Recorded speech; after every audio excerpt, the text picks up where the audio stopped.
Hello and welcome back to the channel. Dragon Age Dreadwolf is no more, and gone with it are all the possibilities of what could have been. In its place we now have Dragon Age The Veilguard, with the reveal trailer that dropped yesterday and the gameplay reveal set to happen tomorrow. I figured we could do a type of eulogy in remembrance of Dreadwolf by listing all the things you wanted from the next Dragon Age game. Let's get into it.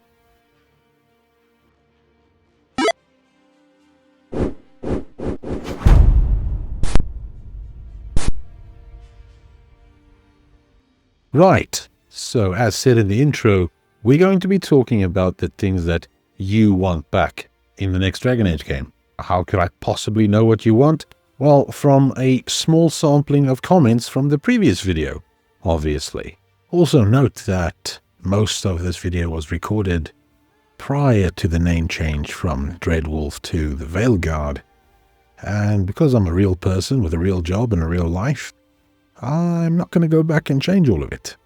The first one that we're going to get into is the return of blood magic.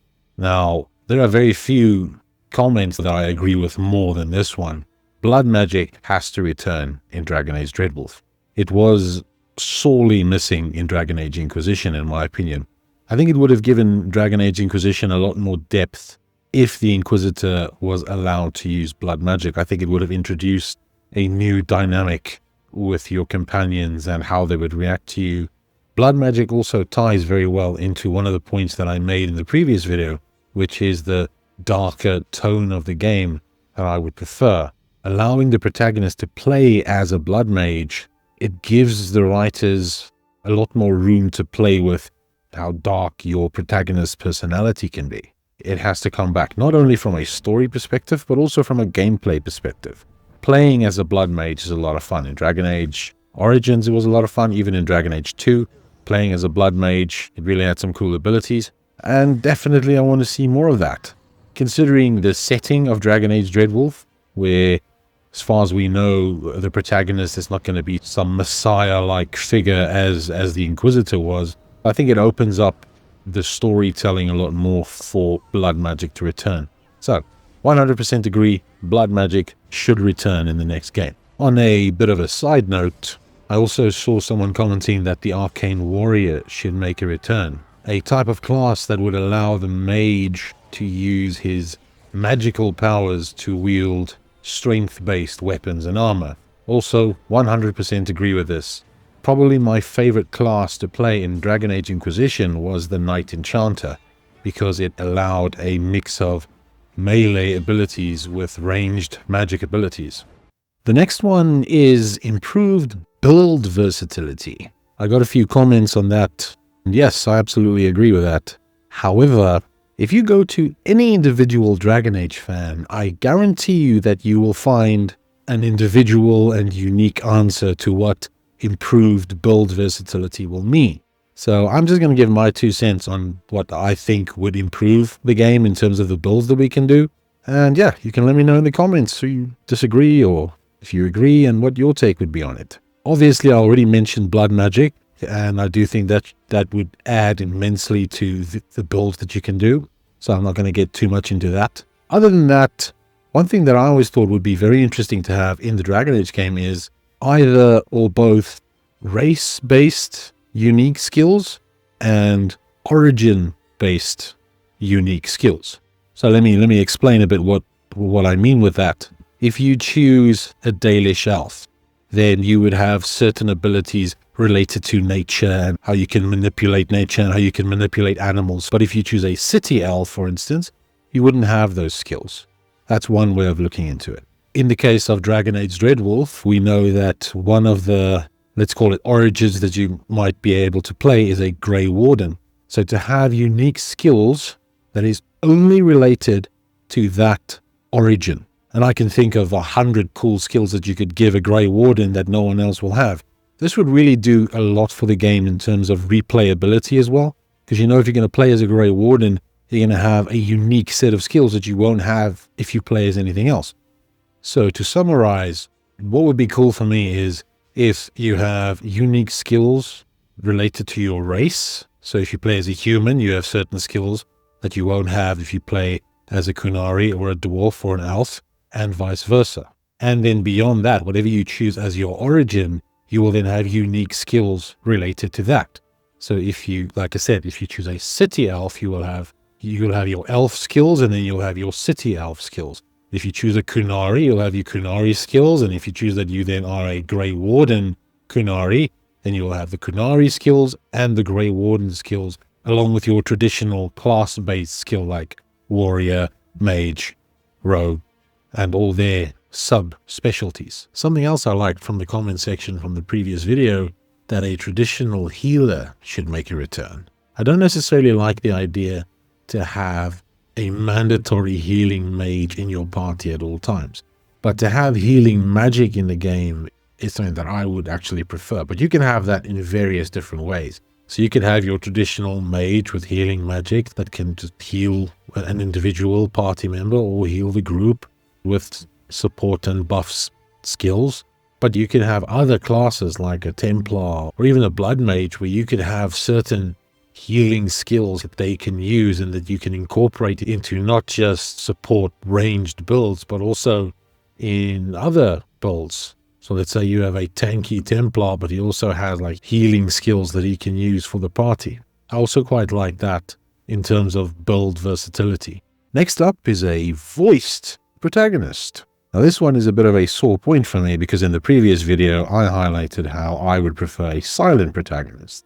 But if the comment section of that video was anything to go by, the majority of Dragon Age players would prefer a voiced protagonist to make a return. Apparently the immersion is better when you have a voiced protagonist. I 100% disagree with you on this one, but this video is about what you want in the next Dragon Age game, not me. And it appears that the voiced protagonist is the favorite. Let's be honest about this, you will most likely get your wish. I don't see BioWare going back to a silent protagonist anytime soon. And I think they've actually confirmed that it is going to be a voice protagonist, if someone can just fact check me about that. So yeah, voice protagonist is very likely to be making a return, and you will get your wish, and I won't.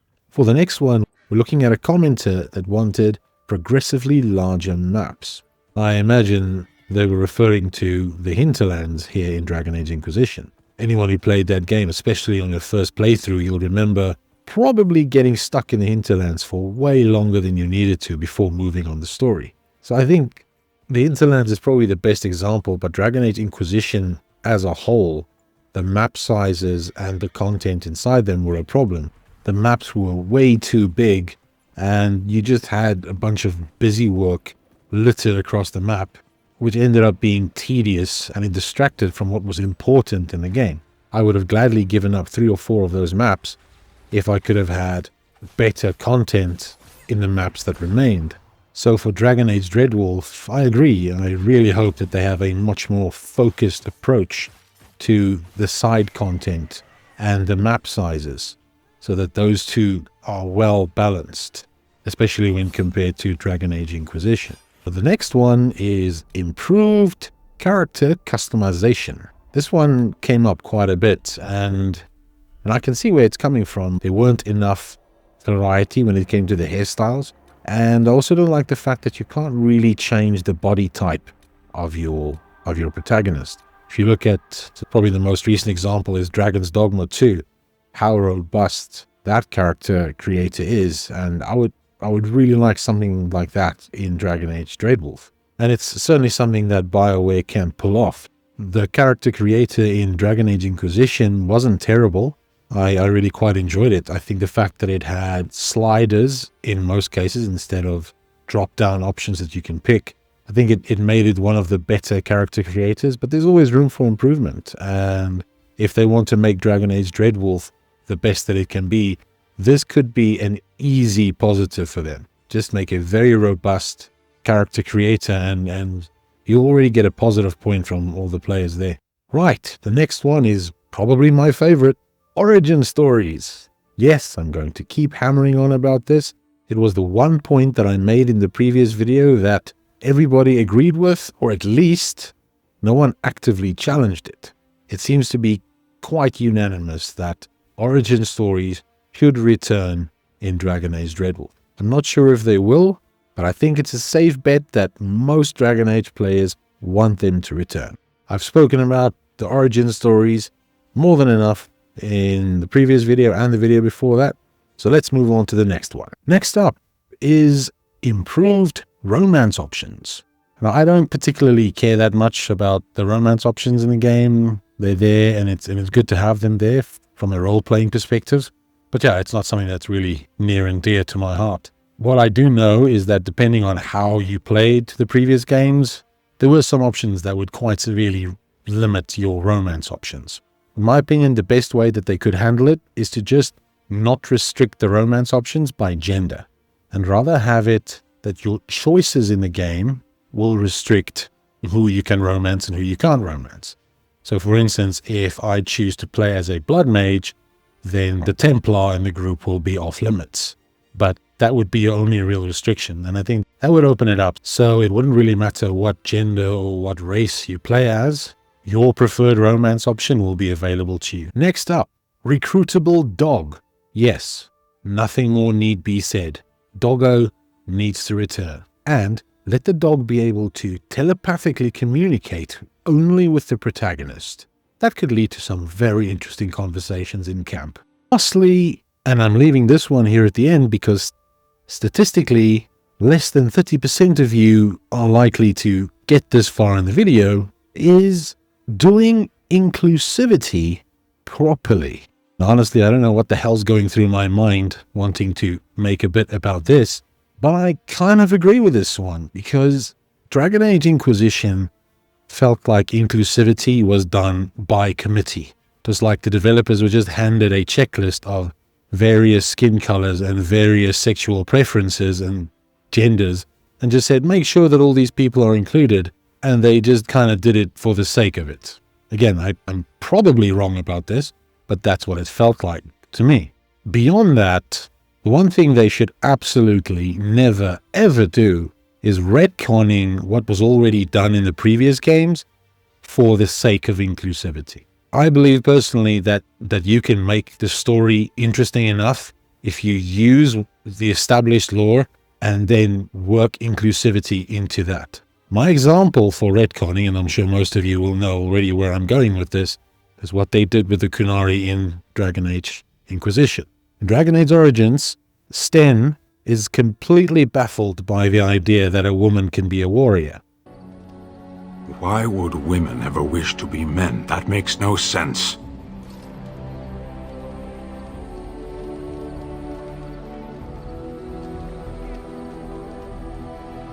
Do they also wish to live on the moon? That's as attainable.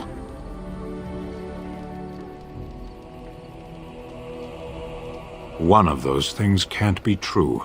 A person is born, Qunari or human or elven or dwarf. He doesn't choose that. The size of his hands, whether he is clever or foolish, the land he comes from, the color of his hair, these are beyond his control. We do not choose, we simply are. Now I know there's theories going around the internet saying, well, it's not really a retcon because of the exact words that Sten used. If you go onto Reddit, you will find some really interesting conversations on this topic, both sides of the argument. So I really recommend you go there and try and make up your own mind. To me, it was definitely a retcon, because then in Inquisition, they say, in Kunadar, Krem would be an Akunathlak. That's what we call someone born one gender but living like another. And Qunari don't treat those Akun people any differently than a real man. They are real men, just like you are. Maybe your people aren't so bad after all. When you take into account what Iron Bull says somewhere else in Inquisition, he talks about within Qunari culture, it's all about the role. It's not about the gender, it's about the role.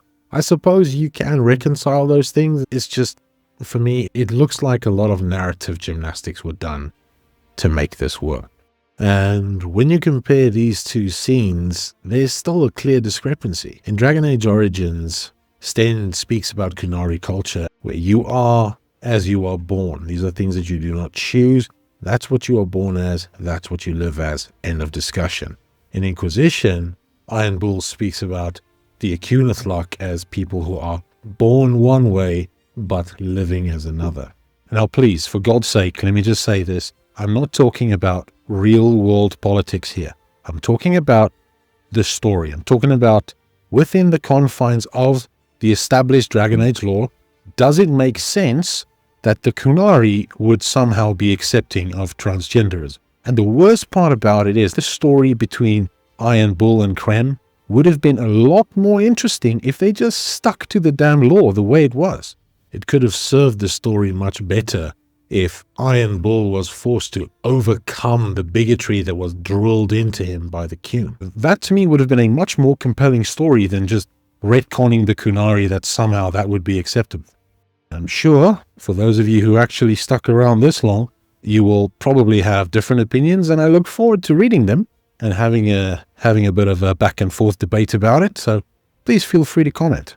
Right, that's it. Yet another list of things we want for Dragon Age. I'm sure we won't get all of them, but if we're lucky, we'll get a few. And I would just urge everyone as well, let's just try and keep an open mind about the game. Let's not write it off before it even releases. Now, I understand after the reveal trailer dropped, it's difficult to stay positive as a core Dragon Age fan, but let's give BioWare their fair shot and wait and see what the quality of the game actually turns out to be. So for now, thank you very much for watching. If you got this far, I really do appreciate it. I appreciate all the views from the previous video. Thanks everybody. See you in the next one. Cheers.